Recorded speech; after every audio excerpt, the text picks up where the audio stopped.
కాపాడాడనమాట. అందుకని ఈ ఇన్స్పెక్టరు మంచితనం గొప్పతనం అంటూ నా దగ్గర నీతి కబుర్లు చెప్పాడు.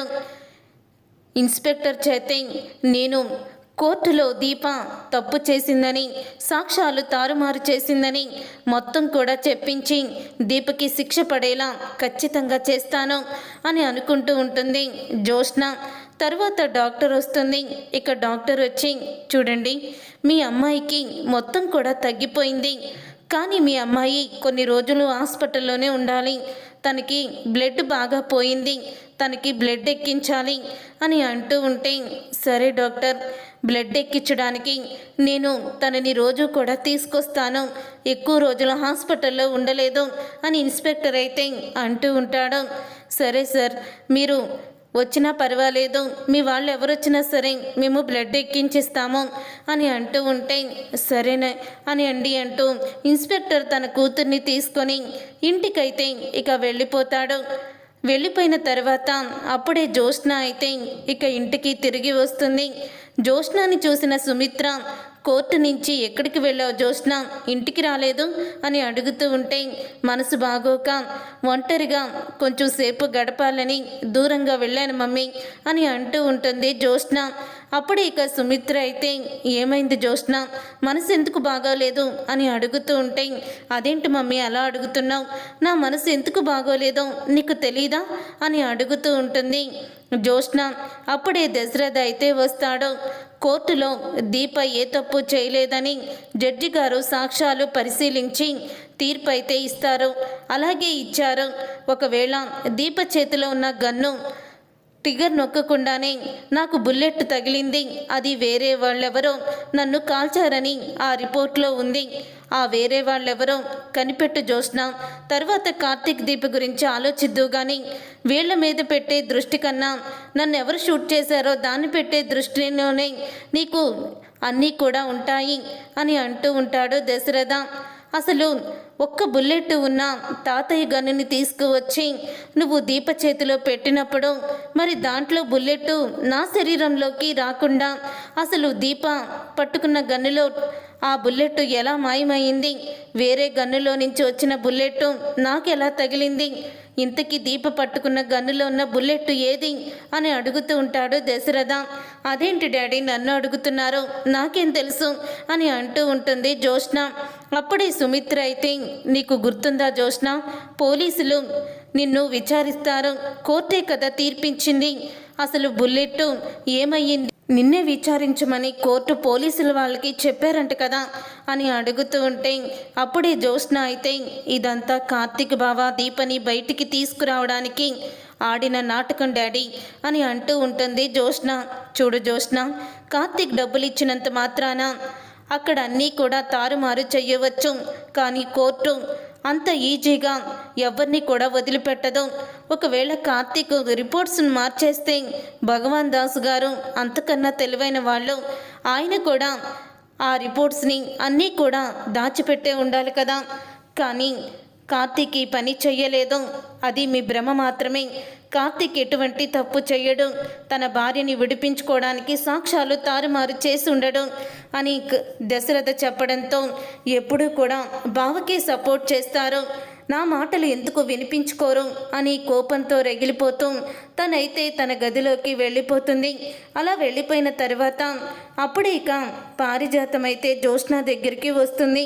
జ్యోత్స్న దగ్గరికి వచ్చి, ఏంటి ఇదంతా, అసలు ఏం జరుగుతుందో ఏమీ అర్థం కావడం లేదు, ఆ దీప గన్నులో చూస్తే బుల్లెట్ లేదు, ఇప్పుడు దశరథకి తగిలిన బుల్లెట్ దీప గన్నులో నుంచి రాలేదు, దీపేమో బెయిల్ మీద బయటికి వచ్చింది, ఏం చెయ్యాలో కూడా నాకు అర్థం కావడం లేదు అని అంటూ ఉంటుంది పారిజాతం.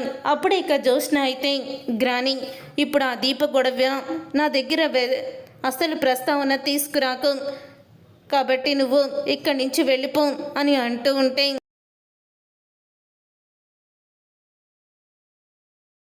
జ్యోత్స్న నిజంగానే దశరథకి తగిలిన బుల్లెట్ ఎక్కడి నుంచి వచ్చింది అని అడుగుతూ ఉంటే, అప్పుడే ఇక అది విని ఒక్కసారి షాక్ అయిపోతూ ఉంటుంది జ్యోత్స్న.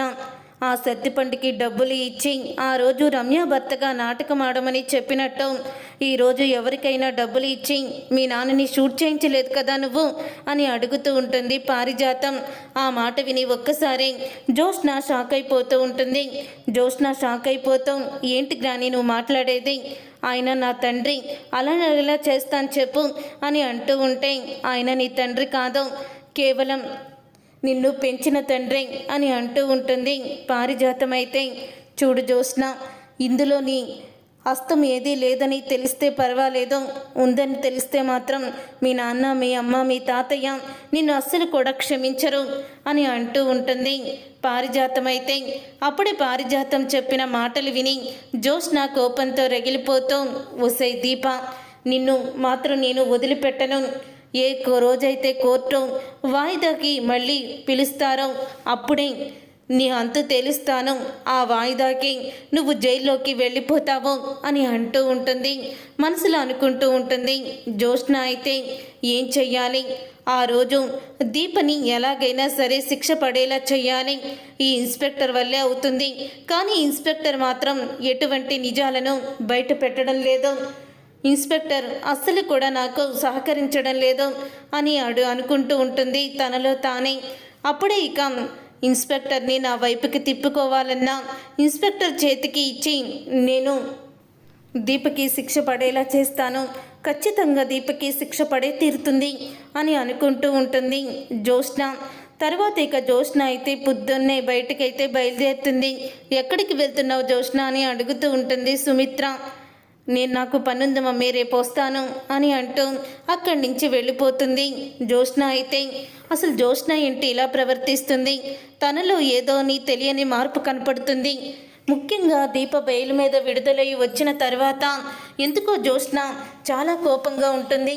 ఎక్కడికి వెళ్తుందో ఏం చేస్తుందో ఏమీ చెప్పడం లేదు, ఇప్పుడు ఏం చేయాలి అని అనుకుంటూ సుమిత్ర అయితే జ్యోత్స్నని ఒక కంట కనిపెడుతూ ఉంటాను అని అనుకుంటూ ఉంటుంది సుమిత్ర.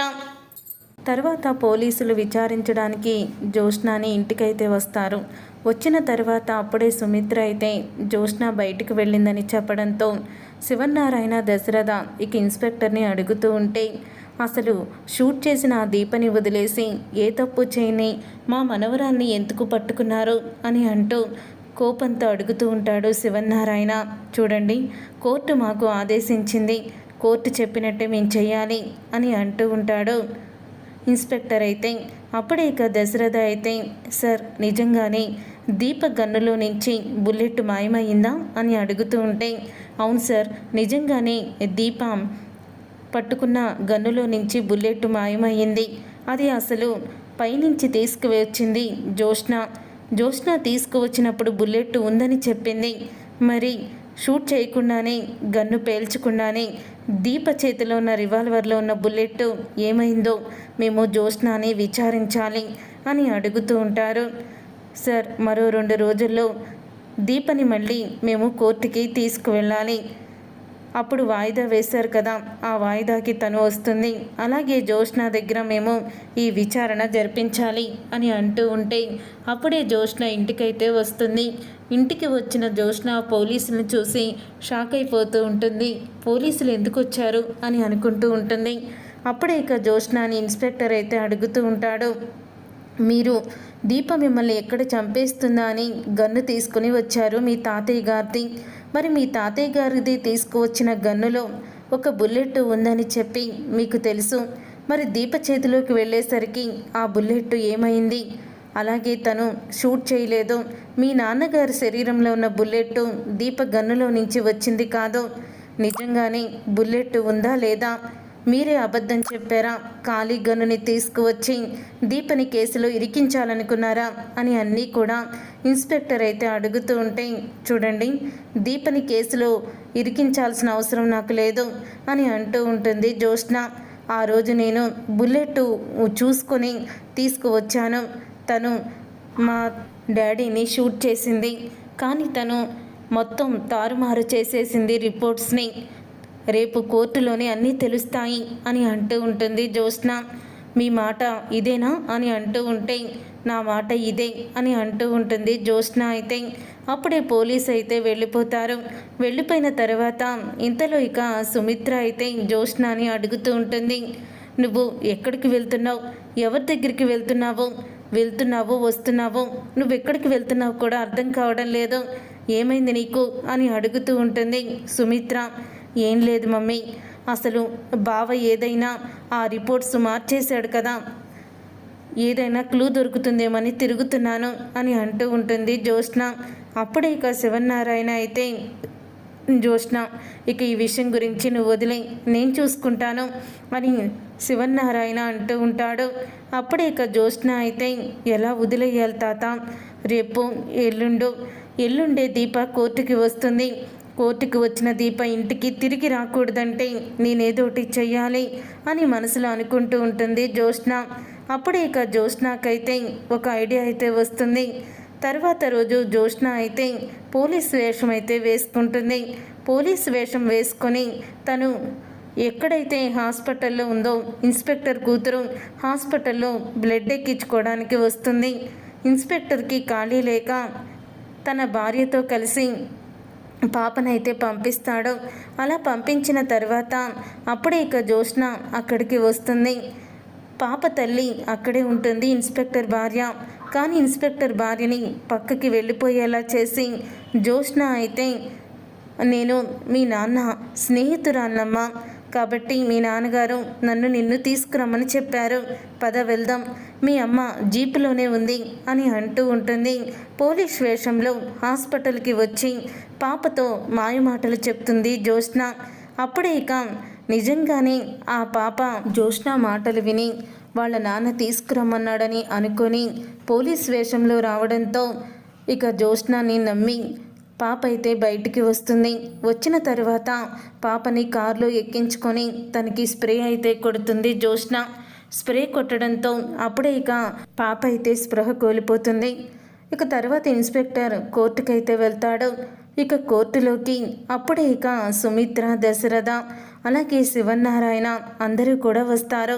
సుమిత్ర అయితే అడుగుతూ ఉంటుంది, జ్యోత్స్న ఎక్కడికి వెళ్ళింది, జ్యోత్స్నకి ఫోన్ చేయండి అని అడగడంతో అప్పుడే ఇక జ్యోత్స్నకి ఫోన్ చేస్తాడు దశరథ.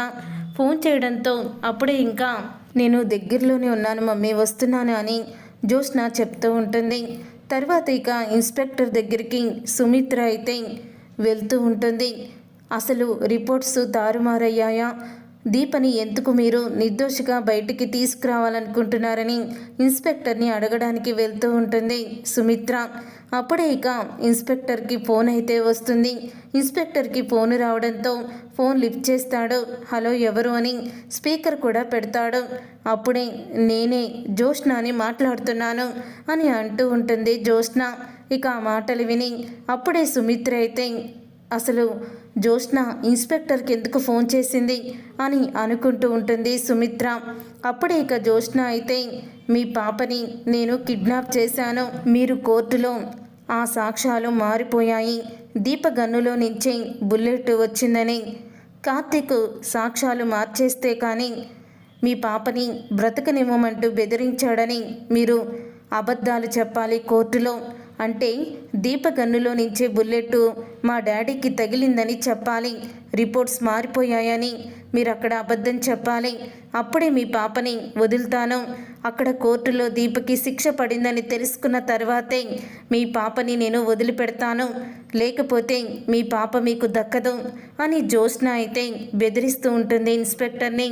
ఆ మాటలు విని ఒక్కసారే షాక్ అయిపోతూ ఉంటుంది సుమిత్ర అయితే, ఇదేంటి జ్యోత్స్న ఇన్స్పెక్టర్ కూతుర్ని తను కిడ్నాప్ చేసి ఇలా దీపకి వ్యతిరేకంగా చెప్పమని అంటుంది, అంటే దీప ఏ తప్పు చెయ్యలేదా అని అనుకుంటూ ఉంటుంది సుమిత్ర.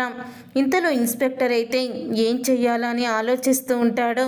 అప్పుడే సుమిత్ర ఇన్స్పెక్టర్ దగ్గరికి వెళ్ళి అంటూ ఉంటుంది, ఏంటి ఇన్స్పెక్టర్ ఏమైంది, జ్యోత్స్న మిమ్మల్ని ఎందుకు బెదిరిస్తుంది, అంటే నిజంగానే దీప ఏ తప్పు చెయ్యలేదా అని అడుగుతూ ఉంటే, దీప ఏ తప్పు చెయ్యలేదు మేడం, అసలు దీప గన్నులో నుంచి బుల్లెట్టే రాలేదు, దీప గన్నులో బుల్లెట్టే లేదు, ఇదంతా కూడా మీ కూతురు జ్యోత్స్న ఆడిన నాటకం, మీ కూతురు జ్యోత్స్న ఆడిన నాటకం వల్లే ఈరోజు దీప కోర్టులో అలా నిలబడింది అని అంటూ ఉంటాడు ఇన్స్పెక్టర్. జోష్న చేసిన కుట్రని బయట పెడతాడు. అప్పుడే సుమిత్ర షాక్ అయిపోతూ ఉంటుంది. మేడం, నా కూతుర్ని కార్తిక్ గారు కాపాడారు. ఆ కృతజ్ఞతకి నేను దీప ఏ తప్పు చెయ్యలేదని, నిజంగానే సాక్ష్యాలు ఏవి తారుమారు చేయకుండా నిజమైన రిపోర్ట్స్నే నేను అక్కడికి తీసుకువచ్చి పెట్టాను. కానీ జోష్న మాత్రం నాకు డబ్బులు ఇచ్చి తను అంతా కూడా దీప తప్పు చేసినట్టే చెప్పమంది అని అంటూ ఉంటాడు. ఇన్స్పెక్టర్ అయితే జోష్న దీప తప్పు చెయ్యకపోయినా తనని దోషిలాగా శిక్ష పడేలా చెయ్యమంది. నేను చెయ్యనని చెప్పినందుకు ఈరోజు నా కూతుర్ని కిడ్నాప్ చేసింది మేడం. మీరే చెప్పండి, నా కూతురు కోసం మరొక కూతురికి తల్లిని దూరం చేయమంటారా? నా కూతుర్ని ఎలా కాపాడుకోవాలి అని అంటూ ఉంటే, మీరు దీప ఏ తప్పు చేయలేదనే చెప్పండి, మీ కూతురికి ఏమీ కాదు, నాది గ్యారంటీ అని సుమిత్ర అంటుంది. సుమిత్ర చెప్పినట్టే ఇక కోర్టులో అయితే చెప్తాడు ఇన్స్పెక్టర్. చెప్పిన తర్వాత ఇక దీప ఏ తప్పు చేయలేదని నిరూపణ అవడంతో కోర్టులో కేసుని కొట్టేస్తారు. అప్పుడే ఇక జోష్న కోర్టులో దీపకి తప్పకుండా శిక్ష పడుతుంది అని ఆనందంతో కోర్టుకి వస్తుంది. వచ్చిన తర్వాత దీప నిర్దోషిగా పూర్తిగా బయటికి వచ్చేసింది. తన మీద ఏ కేసు లేదని తెలుసుకొని షాక్ అయిపోతూ ఉంటుంది జోష్న. ఇక జోష్న షాక్ అయిపోతూ అంటూ ఉంటుంది, ఇదేంటి, దీప ఎలా బయటికి వచ్చింది అని అనుకుంటూ ఉండగా అప్పుడు ఇన్స్పెక్టర్ అయితే వస్తాడు. ఇన్స్పెక్టర్ రావడంతో, నీ కూతురు మీద నీకు అసలు ప్రేమే లేదా? నీ కూతుర్ని కిడ్నాప్ చేశానంటే కూడా దీపక్ మీద వ్యతిరేకంగా చెప్పలేదు అని అంటూ ఉంటుంది జోష్న. అప్పుడు ఇక సుమిత్ర అయితే జోష్న చెంప పగలగొడుతుంది. జోష్న చెంప పగలగొట్టి, పసిబిడ్డని కిడ్నాప్ చేసి ఇన్స్పెక్టర్ని సాక్ష్యాలు తారుమారు చేయమని బెదిరిస్తావా? ఇన్స్పెక్టర్ కూతురు ఎక్కడుంది అని అడుగుతూ నిలదీస్తూ ఉంటుంది జోష్న. అప్పుడే ఇక జోష్న అయితే, అది కాదు మమ్మీ, అది అని అనగానే ఇన్స్పెక్టర్ కూతురు ఎక్కడుందో చెప్పు అని అడుగుతూ ఉంటుంది సుమిత్ర. ఇక సుమిత్ర అలా అడగంగానే అప్పుడే ఇంకా జోష్న అయితే వాళ్ళ ఇంటి దగ్గర డ్రాప్ చేస్తాను అని అంటూ ఉంటుంది జోష్న. అప్పుడు ఇన్స్పెక్టర్ భార్య ఫోన్ చేసి, మన అమ్మాయి మన దగ్గరికి వచ్చిందండి అని అంటూ ఉంటుంది. దాంతో ఇన్స్పెక్టర్ అయితే, చూడండి సుమిత్ర గారు, మీరు కోర్టులో ఏమీ కూడా చెప్పొద్దన్నారని, జోష్న నా కూతుర్ని కిడ్నాప్ చేసినందుకు ఏమీ చెయ్యొద్దన్నారని నేను మూసుకొని వెళ్తున్నాను. లేకపోతే జోష్నని అరెస్ట్ చేసి ఏం చెయ్యాలో చేసేవాణ్ణి అని అంటూ ఉంటాడు ఇన్స్పెక్టర్ అయితే. అప్పుడే ఇక సుమిత్ర జోష్న మీద కోపంతో రగిలిపోతూ ఉంటుంది. చూసారుగా ఫ్రెండ్స్, రాబోయే కథలో ఖచ్చితంగా ఇలాగే జరగబోతుంది. మరి ఇలాగే జరగాలని మీరైతే కోరుకుంటున్నారా? అయితే వీడియోని తప్పకుండా లైక్ చేసి ఛానల్ని సబ్స్క్రైబ్ చేసుకొని పక్కనే ఉన్న గంట సింబల్పై ఆల్ని క్లిక్ చేయండి.